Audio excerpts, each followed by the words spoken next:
y'all, welcome back to my channel. So don't laugh at me. I know I look a little silly right now with my scarf, but it's very cold out here. I think it's about 20 something degrees. It's very cold. So I just wanted to do a video for you today just to give you an update on the garden. And I have to say, it's not a very positive update. It's not all negative, but like I said, it's been so cold, and even though we planted frost tolerant vegetables in our garden, it still could only handle a certain amount of cold weather, and it just got very cold the other night, and some of our plants didn't fare too well. But I will show you, okay? So stick along and watch the video, and don't forget to like, comment, and subscribe. Okay, y'all, so this is our garden right now. This is how it's looking. It's actually looking a little bit better today. A few days ago, we got down to, I think, 19 degrees, and there was snow all over this area. In particular, there was just snow, like, mostly on the covers, on the raised bed covers. There was just like ice and snow. So that just lets you know how cold it was. And so our garden didn't do terrible, but some of the plants in our garden just got a lot of shock in regards to how cold it was. And you can kind of see the greens right here. I'll zoom in for you. Our greens are just kind of, they're doing all right. They certainly didn't die, thank God, but they're just kind of wilted, if you will, and I'm hoping that they will come back. I'm almost sure that they will come back, but we just need the weather to be consistently above like 30 degrees at night, and we haven't gotten that yet. Every night the weather gets below like 30, and it's usually around 20 something degrees at night, and that is just, it's just a little too cold for our plants. Even though all of our plants in our garden are frost tolerant, meaning that we planted a lot of brassicas like cabbage and kale and Brussels sprouts, so they are more likely to survive a frost. But like I said, it can only, handle so many days of freezing temperatures. But I'll take you around here, and I'm gonna try and show you how this is looking right here, but I'm gonna have to lift this cover up for you, okay? So as you can see, our broccoli plant is just looking so sad right now, and it really breaks my heart. You can see the broccolis. I still have my insect netting on here because I don't want to remove it, but you can see the broccoli is just leaning over, a few of them.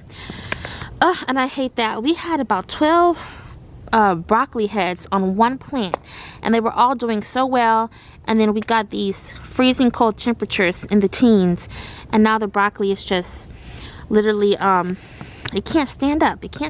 And I hate that. But if the temperatures rise a little bit for a consistent amount of time, I will try and see if I can save this plant.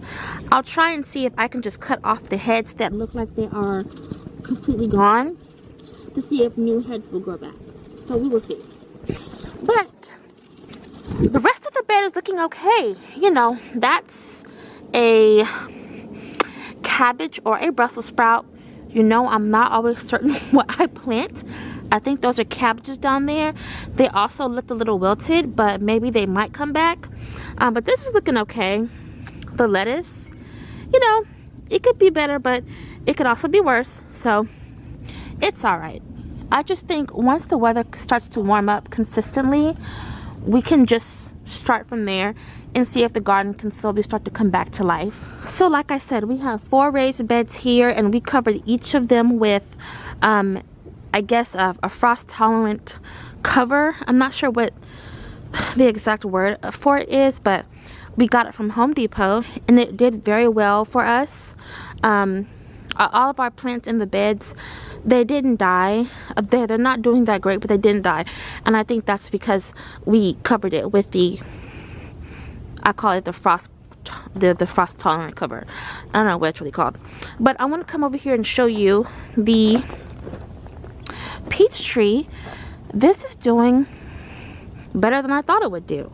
And all we did was cover it with this sheet right here like a plastic sheet. That's all we covered it with, and it's doing okay. It still has some leaves, so I'm shocked. I'm really shocked, and I'm very happy to see that it's still here and it's doing well.